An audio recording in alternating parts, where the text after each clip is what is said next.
戦え。ここで今。サンドバッグになるつもりはないぞ。ガッツァ。 Hello guys, AnimeScale here, and today we have Midoriya against his rival Bakugou. These two characters have a powerful rivalry and have surpassed each other countless times as the story progresses. The power levels you will see, they're not official. I haven't used any multiplier but made the evaluations using my own Naruto power scale. For those who want to know more about it, you'll find a link in the description below. While Bakugou isn't all that powerful here, he is a strong teen and has been living for years with his quirk. On the other hand, Midoriya is a quirkless, timid nerd who wouldn't last a second in a real battle.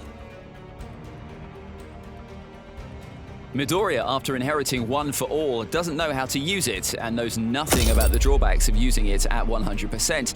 On the other hand, Bakugou has had extensive combat training to take his exam head-on. In a hypothetical bout, Midoriya would have the upper hand in terms of sheer power, but Bakugou would win with careful evasion and precise strikes. Now this scale is easy because they actually fought in the anime. Here Midoriya has a little understanding of how his quirk works, but is still limited by how many times he can damage his limbs. Bakugou here knows all of Midoriya's moves and can act appropriately until Midoriya runs out of limbs. The winner is once again Bakugou.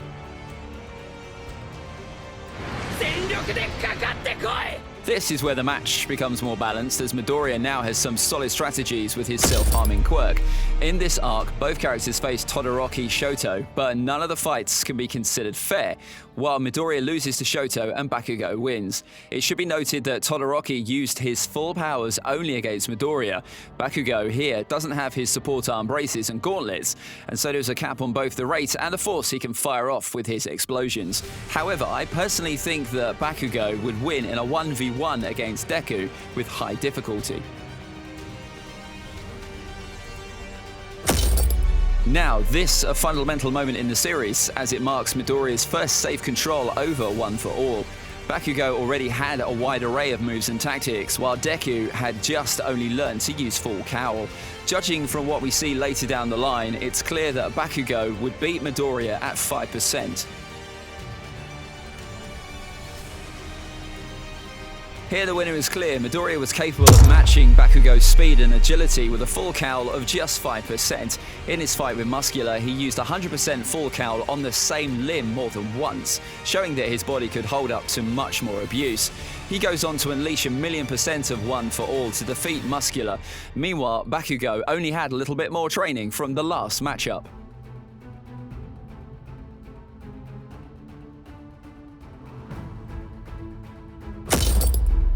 In their brief confrontation, we see Deku use up to 8% of his power on his entire body without messing up his limbs. However, Kachan defeats him without too much effort.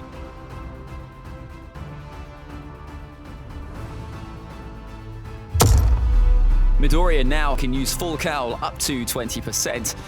Bakugou has his regular gear, and he also trained a lot. At this point, I think Midoriya has momentarily surpassed his rival, and I hope that in the next coming seasons, Bakugou will get more screen time.